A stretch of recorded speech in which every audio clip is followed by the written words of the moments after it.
All right, everybody, welcome to another edition of Blend Blazers Podcast with your amazing host, Ricardo D. Rice. So we're going to keep on moving because, we like soul to soul. We just keep it moving.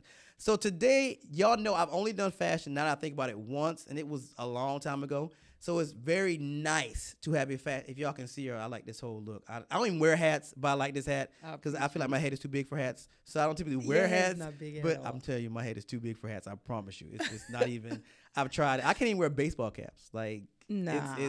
I said I was going to buy a fitted, but I was like, I'd be embarrassed to go in the store. We going to get Bree and BB to set you up, our stylists on the team. Yeah. So if I come here styling and profiling, look, y'all going to know who did it, and I'm going to be very Right, honored because, right. Designing for, I ain't going to go there. I'm going to let you do it. So today we have in the studio, Murph. There was supposed to be an echo when I said that. It didn't happen. There was supposed to be an echo when I had said that, but it didn't happen. All right, so designer to the stars, literally, and you're going to see why when she says what she wants to say. So let everybody know who you are and what you do. Murph. No. It's like Prince. It's like he became the symbol. It's like the I need symbol. something else to go with that.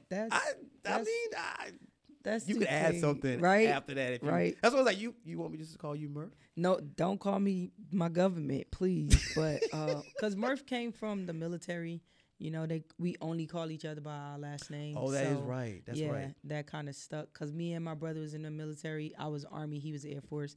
So it's like Murph 1 and 2 because I'm older than him. But he wants to be 1 so bad. Yeah. Wait, you older, so that is. Mm-hmm. We're Irish Irish didn't twins. go to the Air Force and the Army thing. That's always a debate. Well, I'm in the Air Force and I'm in the Army. And it's like, okay. I would, but his job was more important than mine, and I only do arguments. I'm a win, so it was no point for me to be like, I can't win. Yeah, so I'm not about to do that one. But because my brother, he was security for Obama and all Really? that. Yeah, he was like for us we call them MPs, the military police. I don't know what the Air Force call them, but he had a really dope job, sniper, all of that stuff. So you're not gonna win I was that a one. generator mechanic. I'm not about to win with that, bro. I No. love you, but you wasn't gonna win. So I that. kept it cute with him. Yeah. That was wisdom because you definitely were gonna lose that one. That was I absolute only wisdom. fight battles I can win. I told you. This is very, very Seriously. true. This is Yeah. very true. All right, so tell us some of the people I want people to have context. Tell us some of the people that you designed for. Because I could rattle off some just from your Instagram, but I'm not going to because I'm not going to rob you of that pleasure. So, and you know the name you definitely need to drop, especially in this space. But who are some designers? I think the biggest one everybody in love with is Beyonce. You already know. That changed my career.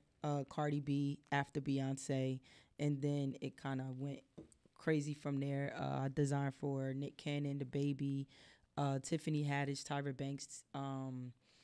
A lot of people that you don't see on my Instagram, actually. I designed for Nelly. I did his birthday party. That I suits. saw. Yeah. I was like, so we really doing this. Mm-hmm. Did those, did some other things for them. Because a lot of times when I meet the celebrities now, they all want clothing lines and stuff, or they own a kind of aesthetic in clothing. So we've started getting into that. Like the baby, I revamp his whole closet almost.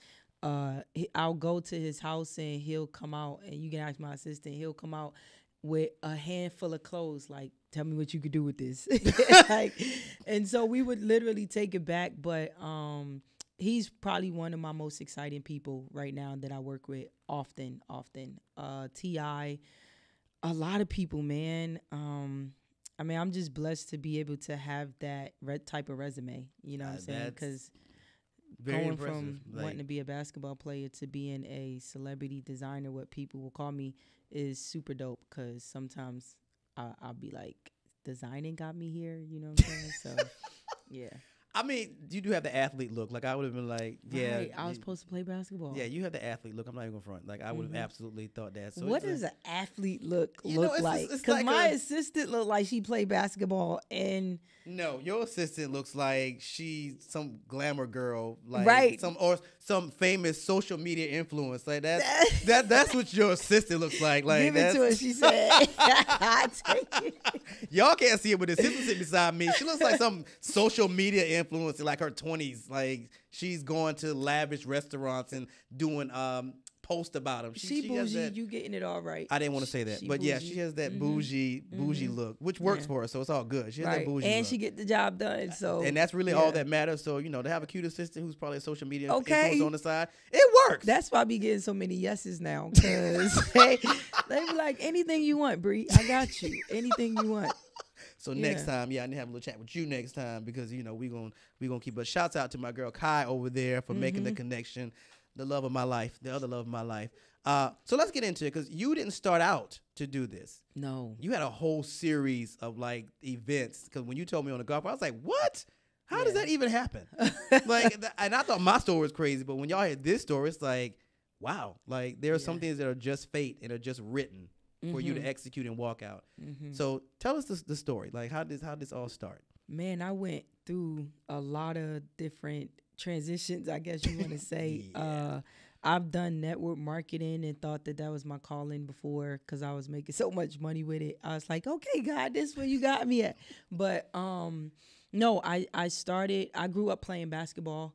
Was supposed to go to the WNBA in my senior year, got injured, got a brain injury, lost my memory, went into the military because I was angry. Wait, you sliding over this like these are just everyday events. I thought we was just doing a little. No, like I want these pockets. I want to get into these pockets. Okay, so you're playing basketball and then you get injured, which leads you. Yeah. So and I don't even feel like my family kind of really knows the gist of like what I went through when I got my brain injury, because I lost a lot of my memory. And I think like my mom and my brother and them didn't really know until like in the late 2000s. But when I woke up, I believe I was 19 at the time when I got injured, either 18 or 19. But when I woke up, I was like mentally 16 again. And so I had to learn things all over again. I had a learning curve, still do. And so that kind of drifted my career from going into the WNBA. I had a scholarship to Duke University and everything. I was the number one player in the Bronx. Was the only person to kind of take my school to a championship for many, many years prior to that. So it was very impactful in the Bronx, you know what I'm saying, when I was growing up. And that pretty much took my whole career away. Well, let me ask you this. So what happened to you, was it an anomaly, something that kind of just randomly happens? No. Or it was something that was brought about, like you were playing a game and got hit? And yes. Then it... So in New York, we big on street ball. So outside playing street ball with my brother and these other kids, and I went up for a layup, and the girl took my legs from under me, and so I fell on my head. So the only thing I remember is just getting up, walking to the gate, and nothing else. I couldn't tell you about like while I was like unconscious and everything like that. I know like my mom and them give me like certain things, like they were trying to like doing something to my feet with something I wasn't moving, stuff like that. So of course ended up in the hospital, and then waking up, I just didn't know what was happening. I didn't know what was going on. How long were you out? I don't know. Oh, okay. I don't know. So I know during that time, like my brother had to assist me even for my graduation. Like I wasn't walking or nothing like that. So it was whack. Because I believe she did it on purpose. Oh, the girl? I used to bust people's ass in basketball. I promise you. Like, I have another story with basketball again where you're going to be like, wow. But I was not no joke when I played basketball. Like, I said I was number one in the Bronx during that time. And people was haters. Like, you got this little girl busting your ass, and everybody watching. So... people like used to bet on me at the street ball games and be like, I know she about to kill you and win money, So, yeah, she was a hater. I wish I knew her name and her face, but I think I forgive her now. You think? I don't. I was about to say, the fact you said I forgive you to say I forgive her is like that. You don't forgive her. Every time I tell a story, I'll be like, nah, she whack for that, bro. Yeah. So you really think no, she did it on purpose. Yeah. But you don't think she knew that outcome was going to happen? I don't. Okay. Yeah. I know she meant to stop me on purpose, but to know how severe it was going to be, I don't think she knew that. But I don't care. We really doing this? Yep. We really doing this. Whatever your name is. Dr. Phil moment. So you know that you here's our Dr. Phil moment today. So you know that in order to really get what you're supposed to get from the universe in its totality, you have to forgive this young lady. You don't even remember her name.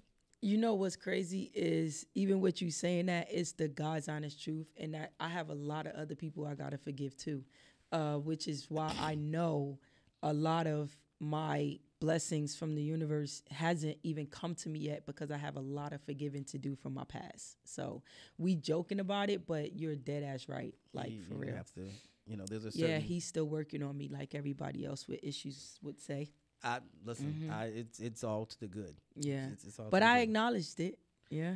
The first step to deliverance is honesty. Right. So we've done we've done the first step. So I've been stuck on that step for a minute. I'm pretty sure this is not the first time you realize that you are not forgiving. Right. Yeah, we're past that one. Yeah. We're in the execution stage now. So I don't know what stage 2 is, but it should be easy because you don't know her name or her face. So it's really a matter of releasing into the universe. Yeah, you can have it today. Yeah. You can have it. But the other people, I mean, the ones you remember, like, you might have to have a sit down and be like, look, so... Yeah, that would never happen. Yeah. You have to do these things. Well, some of them are probably dead now. That's easy. Then you can just do like write it on a sheet of paper, start a fire, say I forgive you, throw it in the fire. I done did that so many times. Okay, so we just need to call Ayanla. That's okay. So we're going to... My people are going to call Ayanla, right. And we're just going to have you in her space. Yeah. She probably have you hauling in the ground or some stuff like that. Not on my watch. I don't think she'll call you a gutter snipe, but she's prone to get the job done. So we're just gonna reach out to Iyanla and we can get this all handled because you got to do these things. You right, bro. We can get these things handled. I'm working on it. Yeah, it's cool. Yeah. As long as you know you're past step 1. As long as you remember that. As long as she remembers step 1 is good and done. Yep. So we're done with that one. Yep. We're not doing that again. Nope. Okay. All right. So carry on. So you wake up after it's over with, and what happens from there?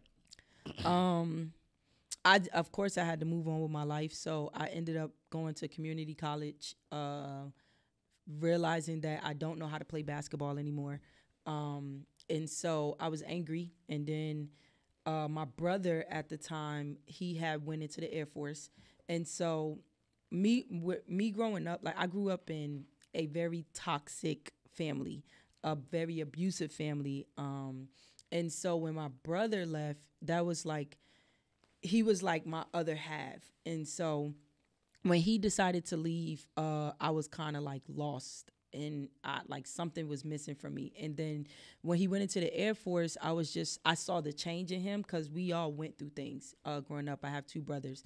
And I was like, yo, if you're still there a year from now, because at this point, my whole career is gone. My uncle, who helped raise me with my grandmother, was selling drugs, so that I went into that lane with following my uncle, him teaching me how to sell drugs and things like that, until he got caught, went to jail, and I was young. And so seeing my brother just transition from where we were, and me always wanted to be the one to run away from where I was raised, that was how I got into the Army. I was like, yo, if you're still there a year from now, I'ma go. And me not knowing anything about the military, the branches, or anything, I'm just like, if you still there, I'm coming with you. That was my mindset. So I'm in community college. I see the recruiters at my college. Army will show up first. They almost got me. Right. They will show up first. And so I go to them thinking that, okay, these are the people my brother with. And so I'm like, I want to join. And because me and my brother had talked about it and everything, and I'm like, I want to join. And so I take the ASVAB test, everything. I failed a few times because remember, now I have a brain like whatever they want to call it. So I'm not on the level of education I should be. So I failed the ASVAB a lot before I actually passed it. And I think they may have just passed me because they like, this girl ain't going nowhere. Which is why I probably got one of the worst jobs as a generator mechanic, because there's better jobs than that. But I probably had the lowest score, and they was like, just give her that point. So I went into the military, and I'm telling my brother, and I'm happy. And I realized I'm in the Army, and he's in the Air Force. I was about to say, when was that going to come up? I'm like, wait a minute. I thought everything was the same. So either way, 12 years later, because I served 12 years in the Army, Nice. it did do me justice, but I also got more brain injuries while in the military. Really? Yeah. So my brain, it's kind of like when you jam your finger, and if you don't put it back in place, it's going to heal that way. Yeah. So when I got my first brain injury, and then I got that happened in 2002. I got another brain injury in 2004, another one in 2007, 2010, and then 2014. Wait, how do these continue to happen? So the one in 2004 was a military vehicle accident. This 2007, again on a basketball court, busting somebody's ass, and then the guy came down the court and elbowed me in my face and bust my whole face open. So I got a severe concussion from that. 2010 was a motorcycle accident, and then 2014, someone hit me in the face with an M16. And so 2014, when I had to go to the doctor, he was just like, if you get one more concussion, you might die. So we were headed there. Right. And so I got out the Army. And because at the same time, I can't maintain information. So when one thing goes in, everything else comes out. That's a lifelong thing that you have to contend with? Mm-hmm. Do they have a name for this condition, or is just it's a TBI, a traumatic brain injury. And I just have long-term and short-term memory loss with it as well. So does it make your brain like really fragile? Like if you get hit in the head hard enough? When I laugh, my head hurts. So when I laugh for a long time, I have this really sharp pain in the back of my head where it's like, cause my friend just went through it. Like a blood vessel will bust. That's what it feels like. So I have to force myself to stop laughing if I'm laughing hard. So, but that's what my team is for. Like, honestly, if I didn't have the team that I have, like, I probably wouldn't even be here, because I would have probably quit just on my brain alone. Because to have a brain injury and to be a business owner and to have to be responsible and remember a lot of things is not easy. Like, it takes a toll on me. But my team kind of helps balance me out to a certain extent. So you have a hard time with short-term or long-term memory? Both. So I lost my long-term memory. So like I said, when I woke up, I can only remember from 16 and forward. So I don't remember anything in my childhood. I couldn't even tell you what I looked like, what my family looked like, none of that stuff. So like, I know I had a grandmother, but I couldn't tell you what she looked like unless I saw her picture. And she was like my backbone. She was my everything, but I couldn't tell you what she looked like. So I think it was a gift and a curse for me. The curse being that I have to live with this for the rest of my life. The gift being that I was molested from 2 years old to 16 years old. Almost every day. Are you serious? Yeah. And so But you remember that? I remember that I was, but I don't remember the things that caused me to try to commit suicide anymore. So when I was 7, I tried to commit suicide by hanging myself, and then my brother, who was in the Air Force, walked in. And so when those things got wiped out of my memory, although I was suffering from like depression and suicidal thoughts and even attempts, it kind of slowed it down a little bit. So I think if I didn't go through it, that I wouldn't be here. You know what I'm saying? Because I couldn't live with some of the images that I used to see growing up. Like I'm an open book. So I had multiple men molesting me as a child, and even to the point where one of them impregnated me and took me to get an abortion so he can keep doing it. I think I was probably 12 or 13 at the time. So I know that it happened, but a lot of things that I can talk about is because it came from my family at the same time too. So it's not that I remember, it's just that they know the things that had transpired. So if I had the vision in my head, then I would probably be worse than what I am right now. So how did that come up? Like, for them to remind you of that stuff? Like, I don't see them because I had running to go to you. counseling as a kid and things like that. So it was very, so like my mom knew that her boyfriend molested me. when I was 2 years old. She knew that her boyfriend's nephew was molesting me when I was like 4 or 5 years old. I got taken away from my mom when I was 6. At 7, my grandmother boyfriend was molesting me every day. And then after a while, my grandmother walked in and saw him doing it, and she stabbed him. And now, so the really bad things I remember. Like, I remember seeing him get stabbed.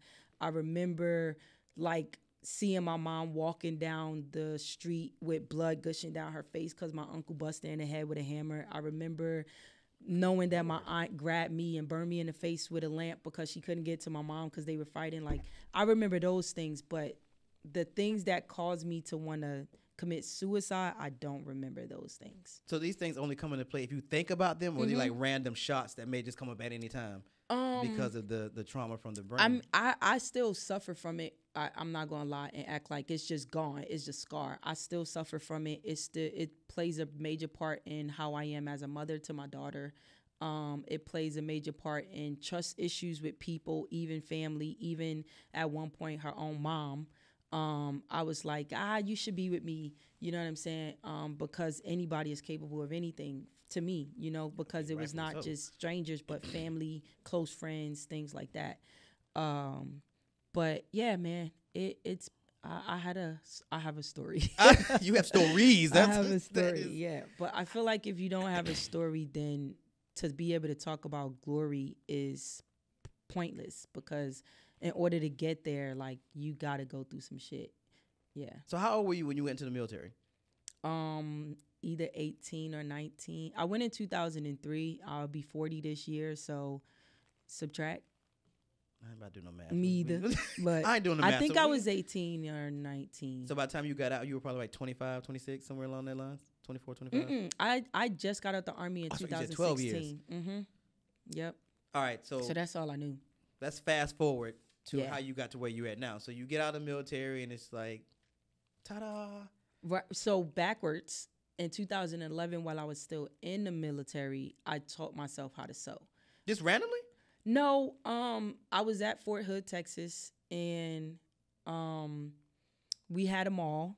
We're the biggest military base in the world, with one mall and thousands of soldiers, and they all looked alike. So, well, I mean, we had, Jimmy Jazz come from up north, and they brung it down to the south, and every soldier was in Jimmy Jazz, pulling the mannequin outfit off, and was like, let me get that. And so I would see people, like, when I would go out, and I'm like, yo, he just literally took that straight off the mannequin.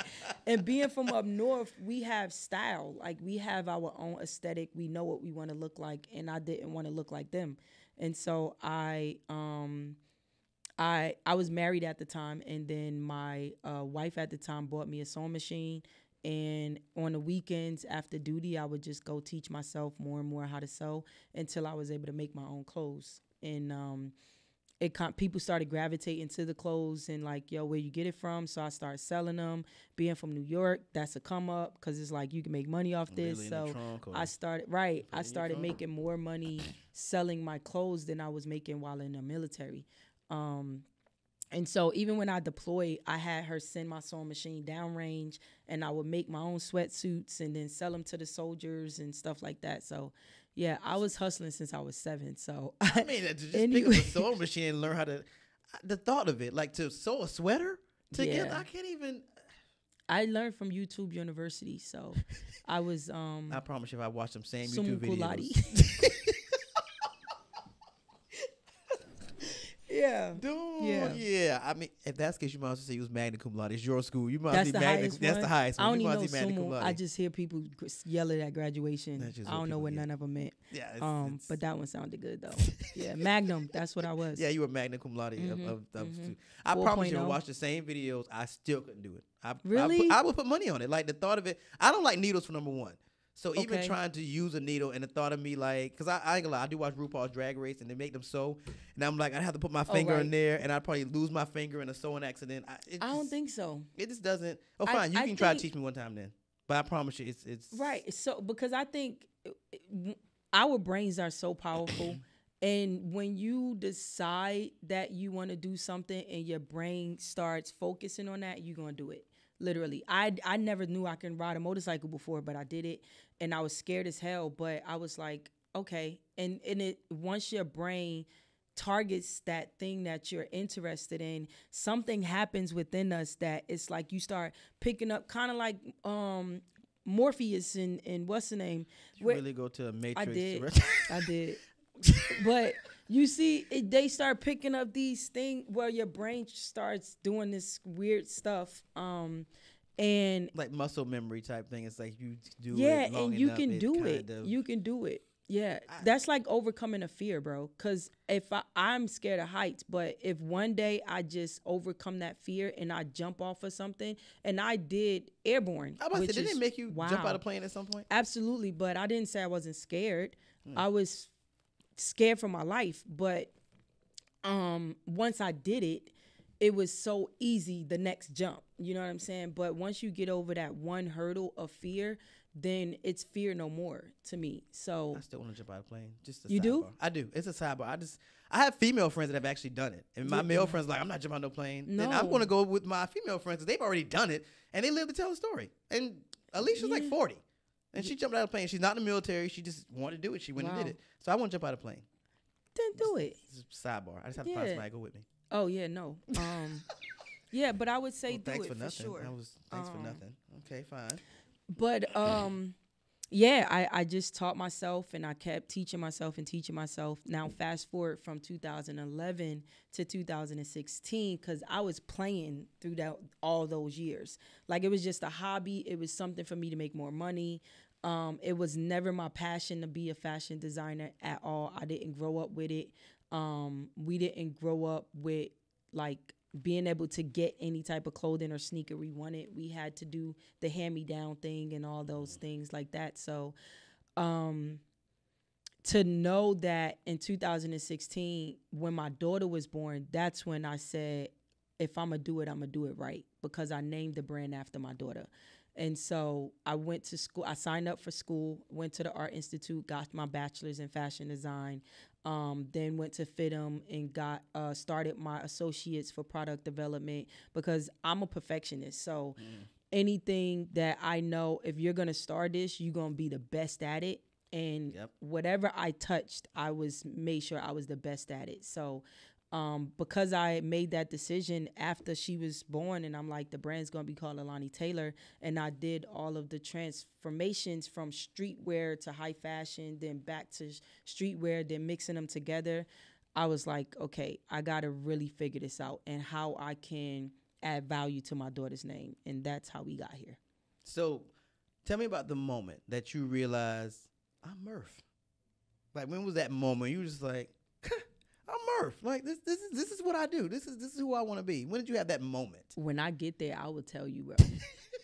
Because I haven't had the moment yet. You don't feel like you've had the moment with all the levels of success and things of that magnitude? Because most people don't even get. There are designers now that haven't even gotten in that space. Just like you told me before we started, before the show started. Now I'm putting it back on you.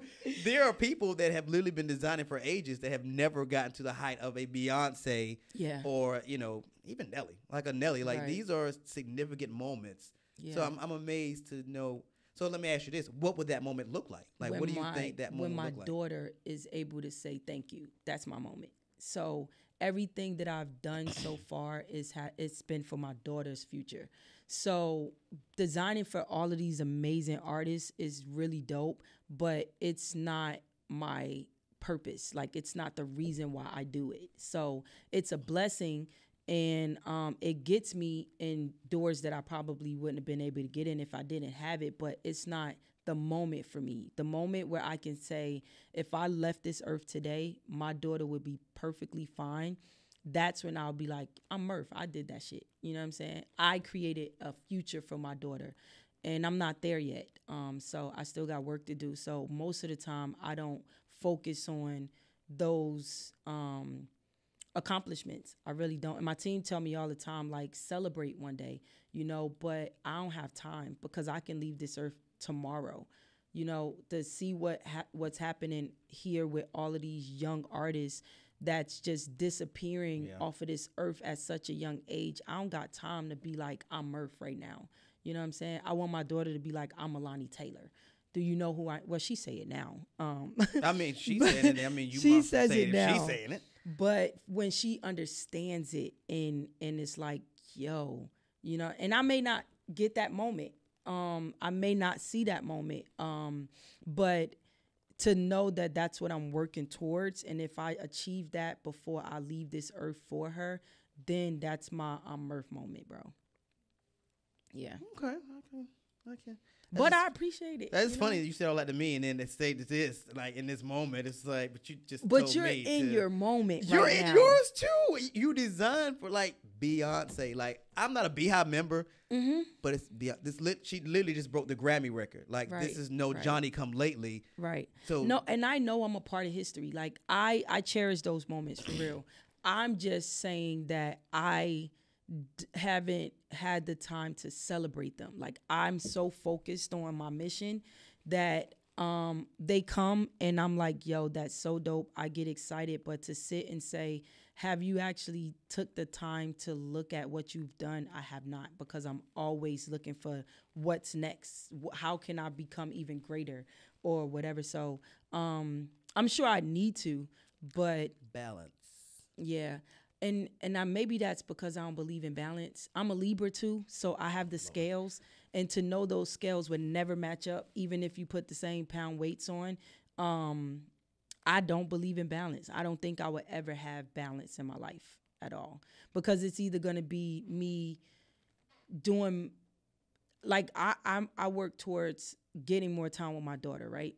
But I can never get that much time with my daughter to be able to walk away from what I'm doing to get that time with her. And I can never do enough here to do the opposite. So I don't really be like, oh, I have to create balance in my life. I just go through life, honestly. I'm sorry. I mean, there's no need to be sorry. I'm just, when you think about the grand scheme of things and the way your life has played out, I'm just, it's interesting that you view it this way. Yeah. Because I'm like, celebration of every moment, because with the brain industry that you sustained, to make those memories that she'll be able to have, to be able to say, well, hey, mom did this, but also, hey, these are the pictures we took with the Cancun. Yeah. Or these are the moments we shared, I don't know, for my 16th birthday. Yeah. Those moments are equally as important. So that's why I said balance is something you got to incorporate, because she don't want to be able to say, well, on your grave, you want to put, well, Murph worked hard. Anybody got anything to say? Well, she was a worker. She was great.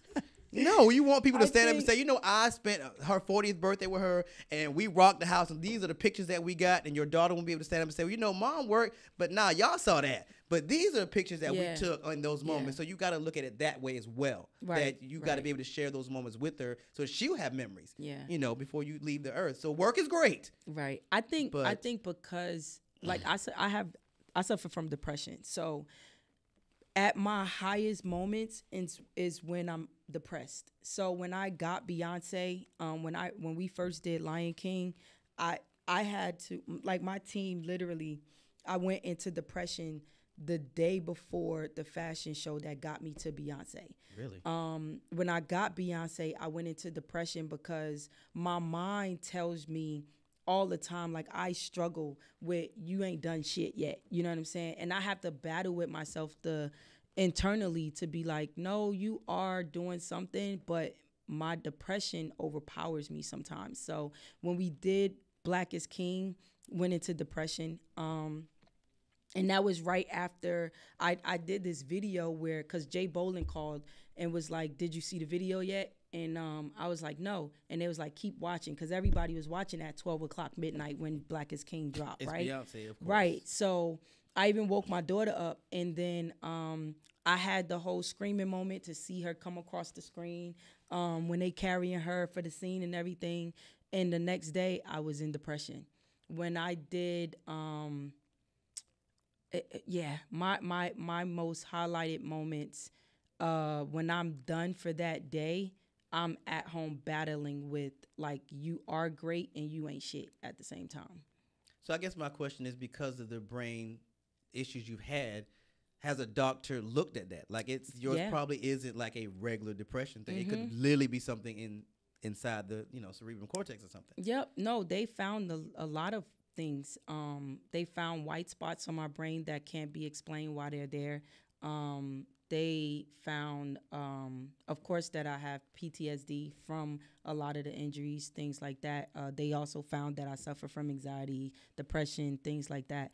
But I'm also the person, too, that is kind of preventing certain things, because in order for me to be fixed, I have to face my past, and I'm not ready to do that yet.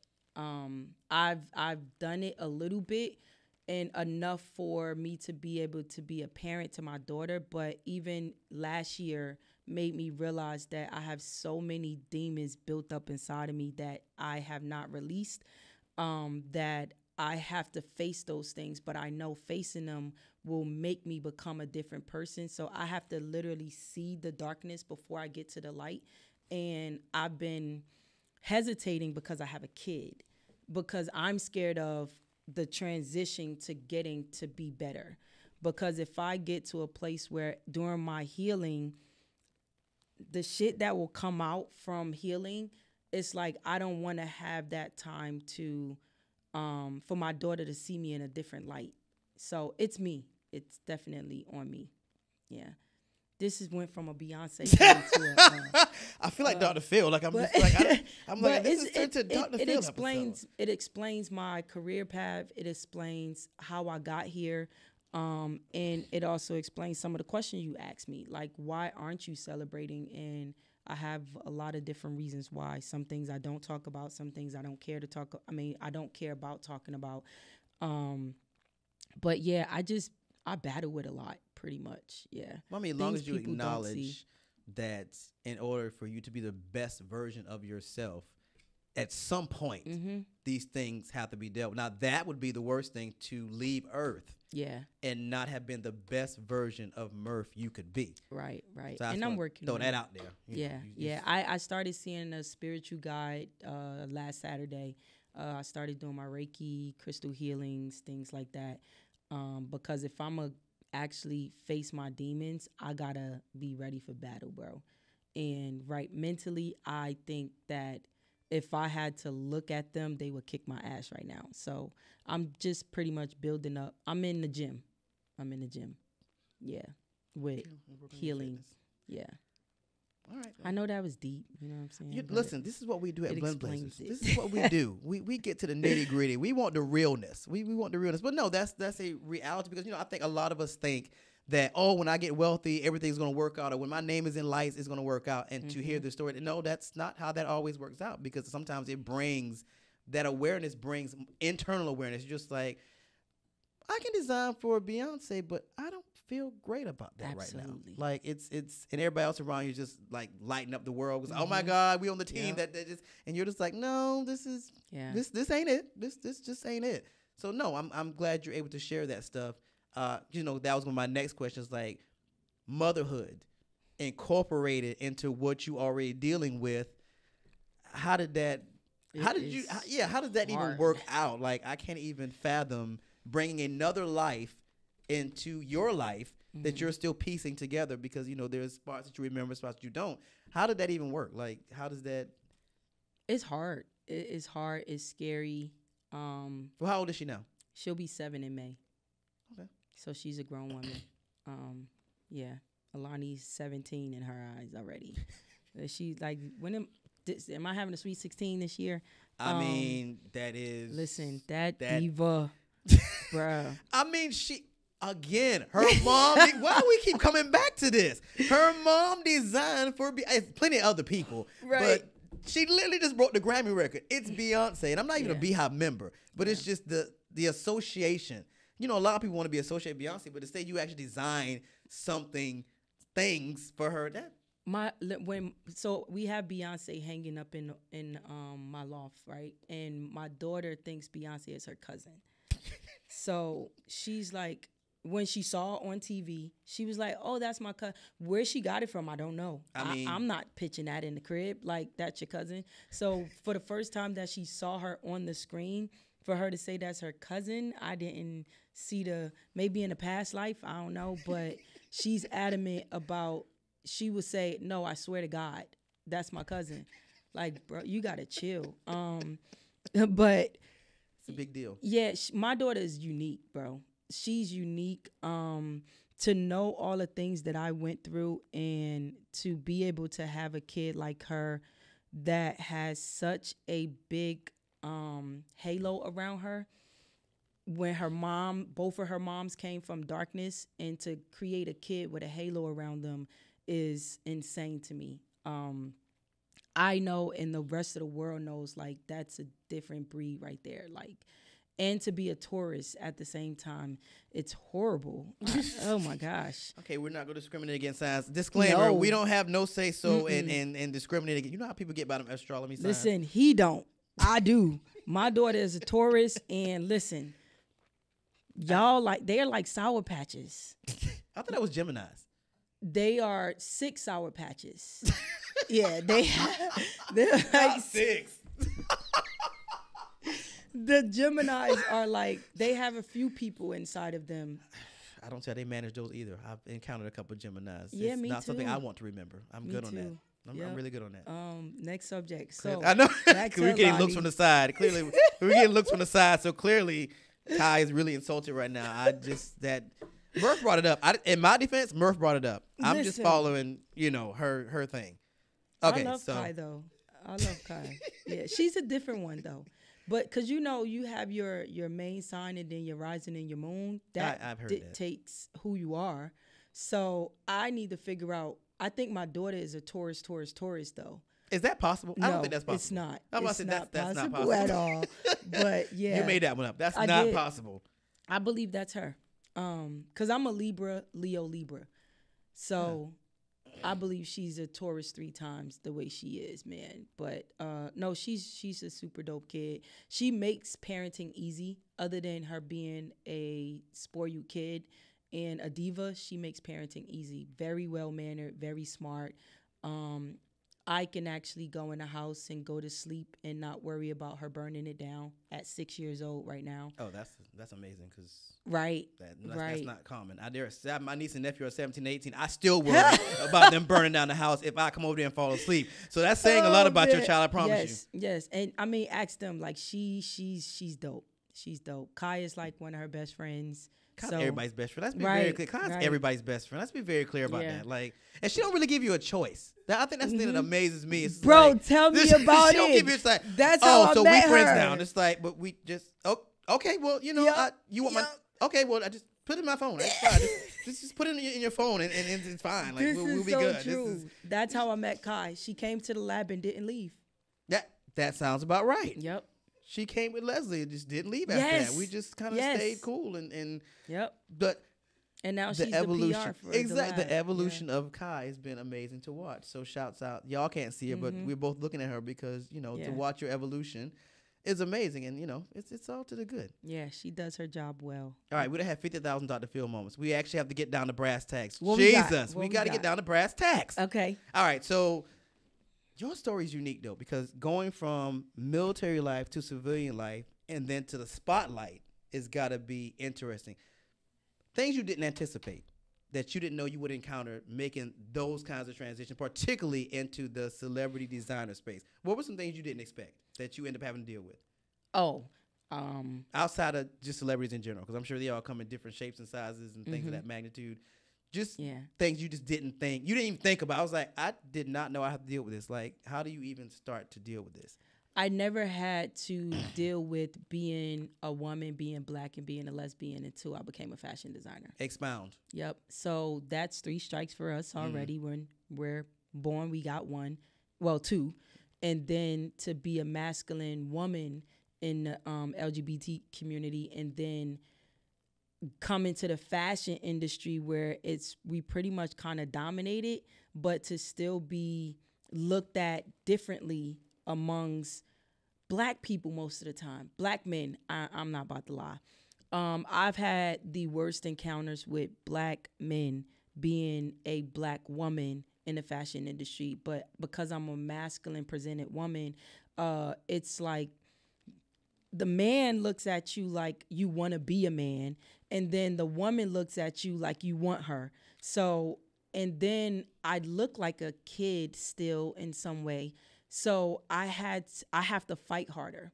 Well, I don't have to fight harder. When I realized I had to fight harder is when I made my own table. I started my own shit.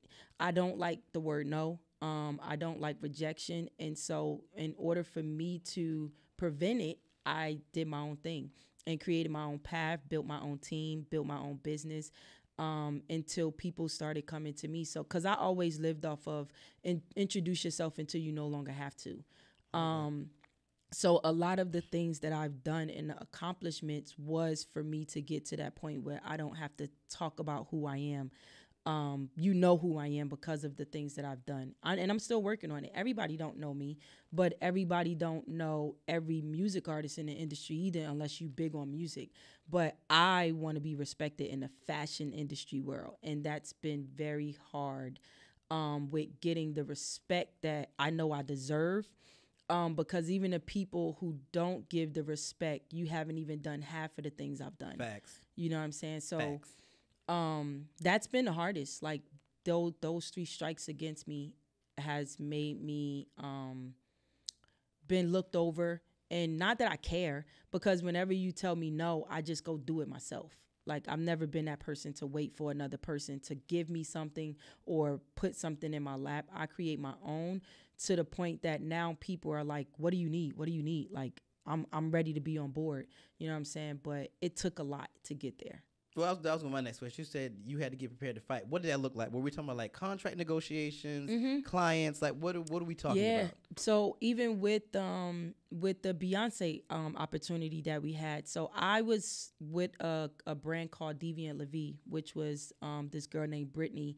I started that brand with her.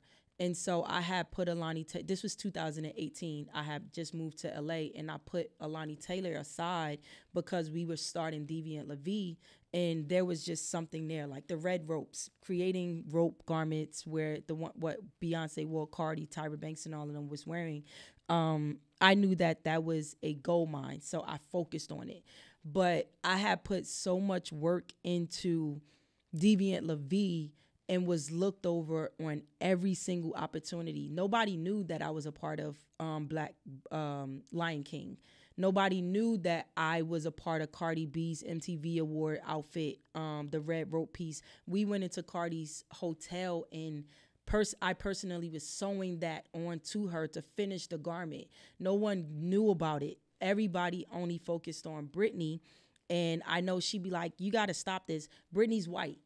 So, they wanted the white face at the time, and which is pretty. But the black men is who wanted the white face. You know what I'm saying? And it pissed me off so much that I just walked away from Deviant. Like, I was like, I don't care. If I can build this brand up to do what it's done with her, then I can go and do that for what I initially started Alani Taylor for. And I left Deviant and then went back to focus on my brand and got everything else that I've gotten so far. So that happened in 2018. Then Black is King came out with the white dress. And it was focused on you ever since then. So yeah, I got tired of just having to be that person. Like, somebody had called me her assistant one time. They was like, this guy, he was like, I thought you was her helper. And when I heard that, I was like, yeah, I'm out. Jeez. Like, you crazy. Because I would be that person staying up late at night, making sure we were good to go, making sure our fashion shows were going to be good. And not to take anything away from Brittany, because she had the thought, she had the vision, she had the idea. But without Murph, that idea would have never came to life. And I didn't get that type of recognition. And that's all I wanted. I didn't want spotlight. I even told Britt, you be the face of the brand. But for me not to just get the recognition, and at one point I felt like I was talking about her in rooms that she wasn't in, but she wasn't talking about me in rooms that I wasn't in. Gotta do it. Because to come into a room and somebody say, I thought you was her helper, or to come into a room and they just now asking for my Instagram, it's like, you're not rocking with me like I'm rocking with you. And I had to realize that, and that took a year. It took a year, and then I walked away and started just focusing back on me. Wow, that's a thing. Mm-hmm. That's a thing. It is a thing. And it's a thing that a lot of people don't want to admit that is a thing. I mean, and I guess that's the growing thought process as this table, LGBTQ, and then the other things get added to it. It's like as this table gets longer, people are still going to start falling through cracks because it's like, okay, well, now we're not acknowledging them because this new group just sat at the table. So it's like, how do we maintain the inclusivity that we say we're known for in these communities? So that's interesting that you have that issue, because I always thought fashion was like this. Because you're different, that was what makes you special, because it's fashion and it's interpretive to each individual. So to hear that that's the story, it's like that's discouraging because it's like that's why we create our own spaces so we don't have to fall into the traps of these kinds of spaces. And yet here we are. And I think now I get the respect that I deserve, you know what I'm saying? Because people watch me come from that and build up Alani Taylor to be what Alani Taylor is. So it's not too many places that I go that I have to deal with that anymore, just because people respect my resume. Of course, Beyonce got me in every door that anybody. I'm about to say any. Hey, I designed for Beyonce. Beyonce, and I'm sure it's like we gonna check that. Oh yeah. So what do you need? What do you need? Yeah. And so now people are learning more. We have bigger eyes on the brand. We have a lot more followers and supporters with the brand, where now I really don't even be having to say anything. I'll see somebody else go and be like, nah, give Alani Taylor their recognition type of thing before I got to come and say something, you know. So I appreciate those people that's been there from the beginning and even the ones that's starting to see us now. I love it. So since you done took up 30 minutes of my time with these Dr. Phil moments, which I absolutely love, by the way, because this is what we do. All right. Any advice for up-and-comers who want to be in the fashion space? Just do it, literally. That is the advice that the only advice that I can give, or anybody else, because until you are ready, my advice is dead. You know what I'm saying? It's dead words. It has no value. But once you figure out who you are and what you want to do, I just say, just put all your energy into that. Don't care about the no's and the rejections and things. Like, just do it, bro. Like, and you'll achieve anything, to me. Once you connect with the universe and you tell the universe what you want and you work towards it, it has no other option but to give it to you. But when you're not, when you don't believe in yourself, then you confuse the universe and you delay the time of your success, you know? So if you want to be here, then come over here, you know? That simple. Yeah. Just literally that simple. How do people get in touch with you? How do they follow you, the brand? 646. Nah, just. I'm about to say, you giving out numbers? The look that your assistant gave you, she was like, wait, what are you doing? What is happening right now? And I was like, I was going to stop her, but I got you. I was going to stop her. I promise you I was going to stop her. Y'all had to see the look on her face. Bro, like, no, Bree is like 2 feet tall, but Literally, she has a short. 6 foot type of demeanor, and that's how she carry herself. You can't mess with Bree. That look. Not even me. I believe it. I ain't see it, but hilarious. I could imagine. But no, everything Alani Taylor, literally. You type in Alani Taylor, AlaniTaylor.com, info@AlaniTaylor.com is our email. Wait, spell that, because Alani Taylor, ALANITAYLOR. Yes, Alani Taylor. Just Google it. You'll find us everywhere. Yeah. All right, everybody. So there you have it. I just got a whole baggage of stuff that I'm going to process, because this is just now amazing. Now you got to go meditate. Now I might need to get a crystal or two after this session, because, you know, it's just that. But no, I'm very appreciative to have Murph with us today. And to talk about these things. Like I said, I think a lot of us think that wealth solves everything. And to discover today that that's not the case. And at some point, you have to deal with things you've been through in your past, because it's ultimately going to hold you back at some point to getting you to be the best version of yourself. So, you know, we still can call Iyanla, because we clearly going to have to. Yeah, please. We can call Iyanla. I'm available Saturday. I don't know if we can get her that fast, but me and Kai gonna see what we can do with that. And we're gonna catch you guys next Monday, same time, same place, on Blend Blazers Podcast with your host, Ricardo D. Rice. The hell this girl? You was tired. You seem tired to me.